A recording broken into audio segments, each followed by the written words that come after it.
그래요. 예.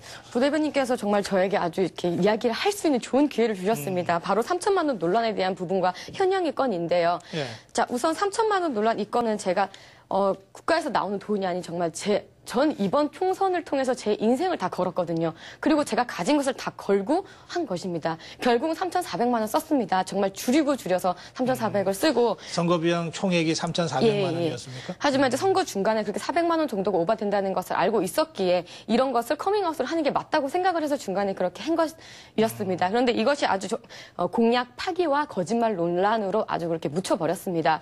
그리고 현령의 건 관련해가지고는 분명히 제가 받지 않았고 이런 것은 없었다고 했었지만은 거의 제 말은 묵살되고 그냥 제가 받은 것처럼 모두 언론에 그렇게 나가버렸는데요. 이 부분에 있어서 정말 이렇게 쇄신을 하기 위해서 실천을 하는 그 모습이 중요한지 아니면은 아니 뭐 국가에서 돈 나오는데 그걸 왜 안 써? 라는 인식을 가지고 있는 것이 문제인지 우리는 한 번 더 생각할 필요가 있는 것 같고요. 그리고 투표 시간 연장도 말씀을 하셨으니 말씀을 드리는데 지금 민주당에서 현수막을 걸고 있는 것의 내용이 뭐냐면요. 우리나라만 6시 이렇게 되어 있습니다. 자, 우리 청년 정치인으로서 이거 맞는 말인가요? 정말 이거 이렇게 호도를 해도 되는 것인가요? 한번 짚어볼 필요가 있는 것 같습니다. 우리나라만 6시가 아니고? 그렇죠. 그건 아니죠. 법정 공휴일로 정해져 있는 것이 우리나라와 필리핀입니다. 우리나라는 새벽 6시부터 저녁 6시까지, 그리고 필리핀 같은 경우는 3시까지입니다.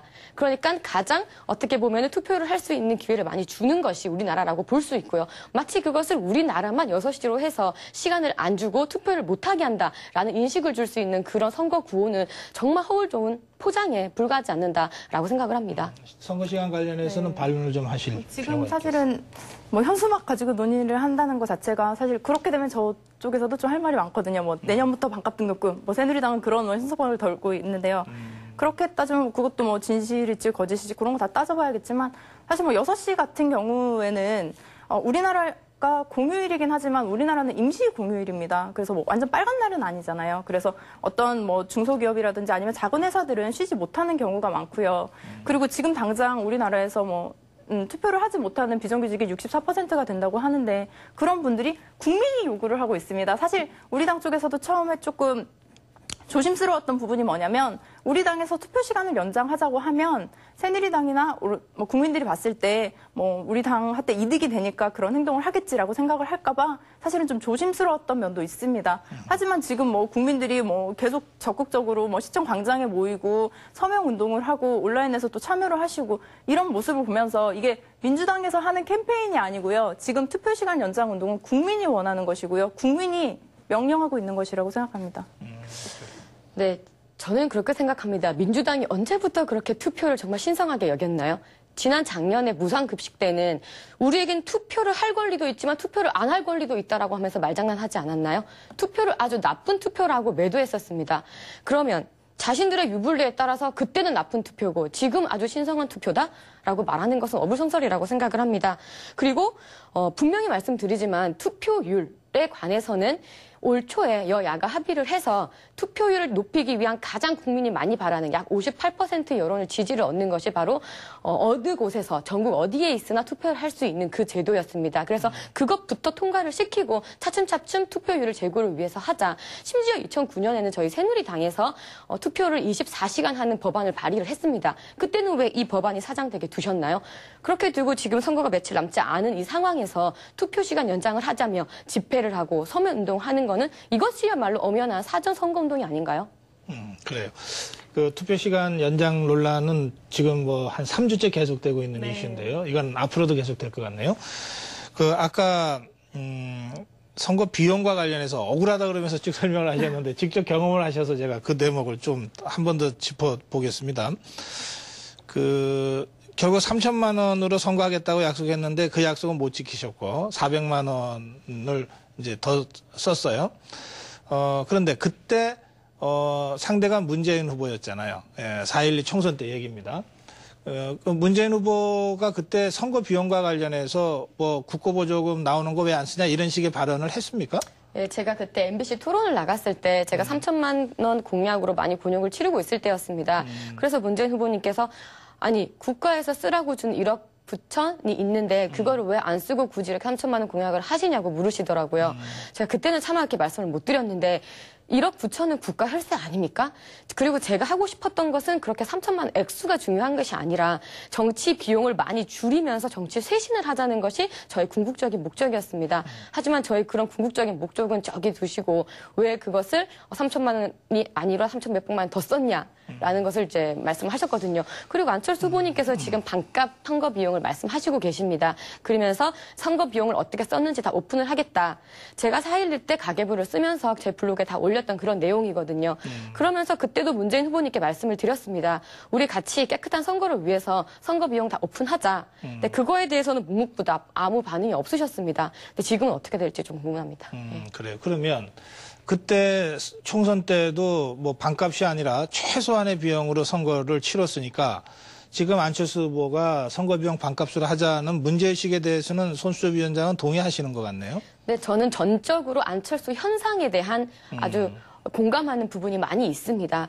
정치가 바로 서야 나라가 선다. 그리고 우리 청년들이 정치를 정말 많이 이제 깨끗한 정치, 올바른 정치를 부르짖을 때 정말 세대 교체를 키면서 정말 정치 쇄신이 일어날 수 있다고 저는 믿고 있기 때문에 저도 뭐 인생 다 바쳐서 그렇게 출마를 했던 것이고 이런 정치 쇄신을 외치고 있습니다.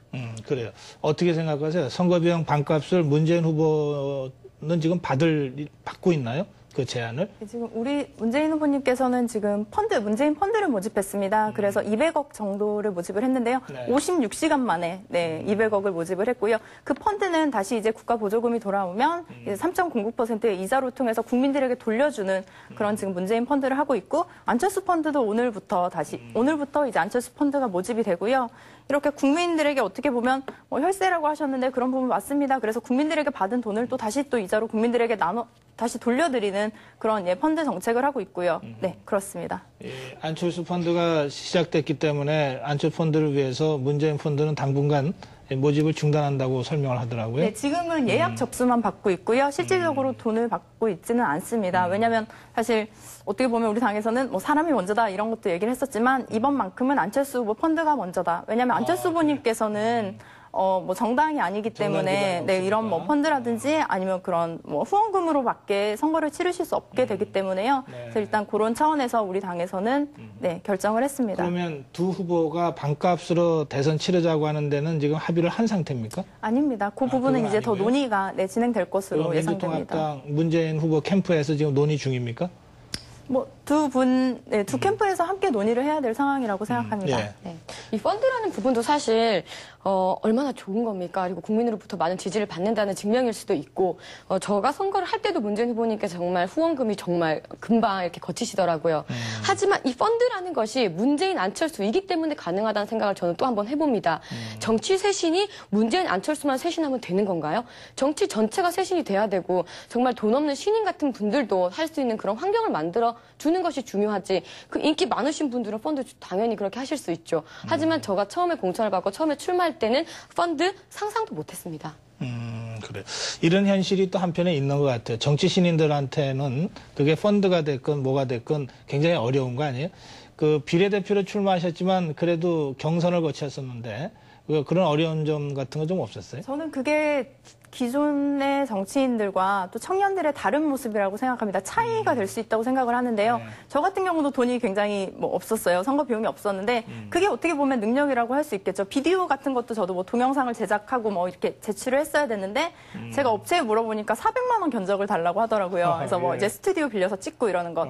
그래서 저는 뭐 생각한 게 이제 카메라를 이제 친구한테 빌려가지고 그리고 뭐 제 친구가 카메라 찍어주고 편집도 뭐 아는 친구가 이렇게 해가지고 그냥 그런 식으로 사실 선거를 치렀는데요. 그거 자체가 우리가 이제 기존 정치인들과는 다르지 않을까. 무조건 돈이 들어가서 선거가 되는 것이 아니라 그렇게 사람을 모으는 일, 같이 함께 해나가는 일이 되는 거죠. 그래서 사실 저도 생각한 게 제가 최종 후보가 되었지만 저는 저 혼자 됐다고 생각하지 않습니다. 제 주변에 도와줬던 분들이 너무 많이 계시고요. 그래서 제가 항상 얘기하는 것도 정치는 혼자서 하는 게 아니다라고 얘기를 하고 있습니다. 네, 정원의 부대변님께서 비례로 출마하셔가지고 아직 경험이 없으셔서 잘 모르시나 본데 지역구로 후보를 공천받아서 나가면 그렇게 비디오로 할 수 있는 그런 선에서 하는 선거가 아닙니다.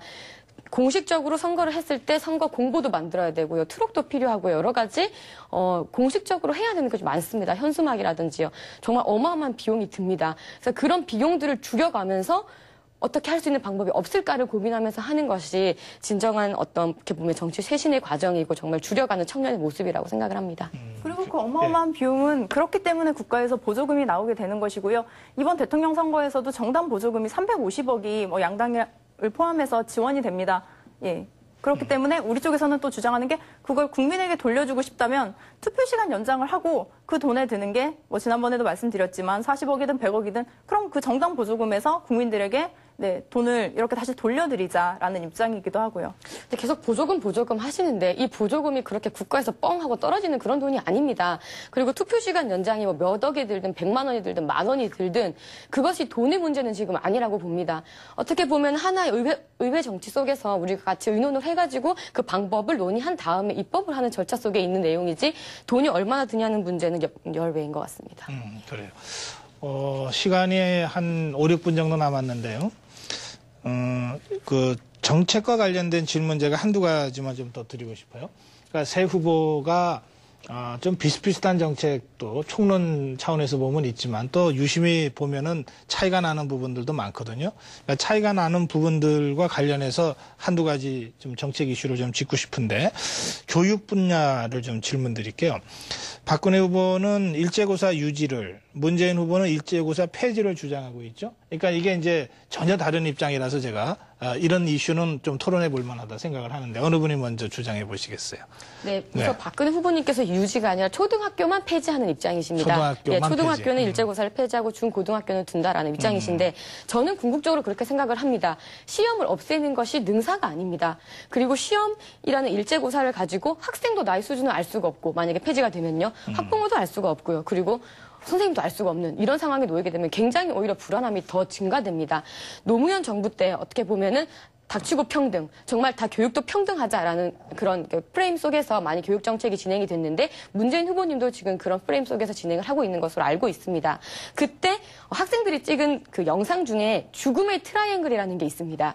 내신과 수능과 논술 이거 셋 다 쫓아가다 보니 우린 너무 힘들다라는 얘기를 하셨거든요. 네. 노무현 정부 때 보면요. 2003년도, 4년도, 5년도 때 그 사교육비가 50%, 52%, 53% 점점 늘어갔단 말이죠. 그리고 외국으로 유학을 가는 친구들이 수도 많이 늘어났습니다. 그래서 시험을 없애고 이렇게 마냥 이렇게 해주는 것이 그렇게 우리들에게 오히려 더 불안감을 증폭시킬 뿐이다라는 그런 입장도 저는 가지고 있습니다. 알겠습니다. 어떤 입장이세요? 저는 사실 일제고사 이름부터 좀 마음에 안 드는데요. 무슨 뭐 일본 제국주의를 상상하는 약간 뭐 물론 한자는 다르겠지만 예, 그런 거고요. 사실 국민의 정부 참여정부 때는 일제고사가 없었죠. 그리고 이제 2008년에 이제 지금 현 이명박 정부가 들어서면서 일제고사가 다시 부활이 됐는데요.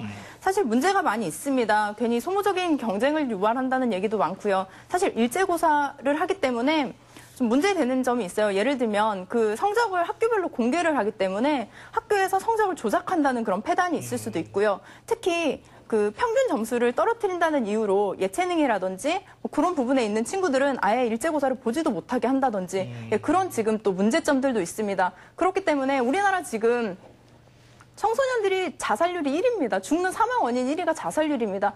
그러므로 네, 무한 경쟁의 시대다. 뭐 이런 얘기도 많이 하는데요. 이런 상황에서 일제고사는 더욱더 그거를 좀 부추기고 가속화하는 것이 아닌가 하는 생각이 들어서 중고등학교, 예. 초등학교 다 폐지해야 된다. 근데 이제 후보님께서 말씀하시는 건 폐지는 하되 이제 표집 조사를 하는 겁니다. 그 과거처럼 한 3%에서 5% 정도의 학생들만 이제 표본으로 해서 네, 조사를 하면 된다고 합니다. 학교에서 성적을 조작한다고 했는데 그 근거가 도대체 어디 있나요? 그리고 일제고사 때문에 자살률이 높아진다, 자살률이 1위다? 이건 아주 침소봉대하는 어떤 논리라고 생각을 합니다. 그렇다면 노무현 정부 때 자살률이 줄었나요? 그렇지는 않거든요. 이거에 대해서는 어떻게 말씀하시겠습니까? 자살률은 지금 현 정부 들어서 계속 올라가고 있죠. 그리고 일제고사 때문에 청소년들이 자살을 한다는 것이 아니라 우리의 지금 교육 현실이 청소년들의 인성 교육이라든지 어떤 특기 적성의 위주의 교육이 아니라 어떤 그 점수나 시험 성적으로만 매기는 줄 세우기를 하고 있다는 점을 지적을 하고 싶습니다. 그 줄 세우기를 우리도 조장하진 않습니다. 그 줄 세우기와 경쟁 심화되는 어떤 그런 시대적인 문제에 대해서는 누구나 공감을 합니다. 하지만 그것을 두고 모든 시험을 없애는 것이 능사가 아니라는 말씀을 드리는 겁니다. 모든 시험은 아니고요. 어쨌든 뭐 학교에서 보는 시험들은 다 있는 거고요. 그 일제적으로 그 모두가 한꺼번에 볼 수 있는 시험을 보고 그 점수를 공개한다는 것, 거기에 대해서 우리 당은 문제를 제기하는 것입니다. 그것을 전 학생을 대상으로 하는 게 아니라 표본 시험으로 예전에 했던 방식으로 예, 맞습니다. 과거로 다시 돌아가는 돌리자. 된다라고 했고 초등학교는 없애고 중고등학교는 유지해야 된다. 네, 왜냐하면 학생에게도 그리고 학부모 선생님에게도 어느 정도의 수준이 있는지는 조금 더 보여줄 필요가 있고 그것을 모를 때 오히려 더 큰 불안감이 올 수 있다는 것을 말씀드리는 겁니다. 그래. 이 정책 이슈 갖고 토론을 해도 두 분이 한치도 지질 않으시네요. 시간이 다 돼서 다른 정책 이슈는 다음 주에 두 분 다시 모시고 토론 계속해 나가겠습니다. 오늘 말씀 잘 들었습니다. 고맙습니다. 감사합니다. 네.